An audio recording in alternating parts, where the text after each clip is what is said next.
you ever get to Halloween and think, oh my gosh, what am I gonna do with all of this candy? Well, if you do, I have the answer for you today.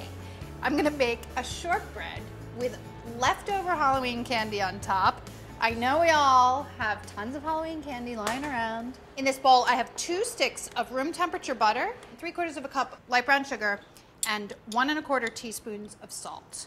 Shortbreads are supremely simple. Often they only have 4 ingredients like this, which is kind of amazing if you want to make a treat really quickly. Of course, I like to gild the lily, so I'm going to cover the top with leftover Halloween candy. You might end up liking this dessert so much that you don't wait for Halloween to make it, though. You just do it anytime you feel like having a candy-topped cookie. Beat, beat, beat. You want to get it nice and light. It's not going to be super fluffy because light brown sugar or brown sugar in general doesn't get super fluffy, but it should be nice and light. And then turn your mixer off and add 2 cups of all-purpose flour. Then beat. Start slowly so that it combines really nicely and doesn't fly everywhere. Using the appropriate size bowl is also a really good idea when you don't want to get showered in flour. The other great thing about shortbreads is you really just can't mess them up. So this is probably relatively combined, but it's not completely coming together into a dough, but that's okay because you can just push it together right in the pan. You kind of can't mess it up. That's why I love recipes like this. And honestly, this would be so good even without the candy on top. This is an 8x8 baking dish, and it's gonna make a nice thick layer. You don't even need to butter it because there were 2 sticks of butter in here, so it's plenty buttery to get out.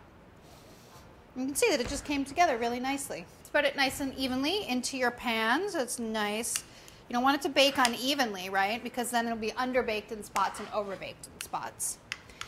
And then have your oven preheating to 350 degrees. This gets baked about 30 to 35 minutes. It needs to be firm and set and golden brown. It's golden brown and cooked through. Now, in order to get your candy to stick, you need some kind of glue. I'm gonna use chocolate chips. It's 1 cup of semi-sweet chocolate chips. Just pour it over the top. And then throw it back in the oven for 1 to 2 minutes, just until the chocolate melts. Doesn't have to be completely melted because you can spread the chocolate out with a spatula. And you could stop here, right? I mean, this would be pretty great just on its own. I have 2 cups of candy. These are candy-coated peanut butter candy, because you always have an extra bag of these laying around.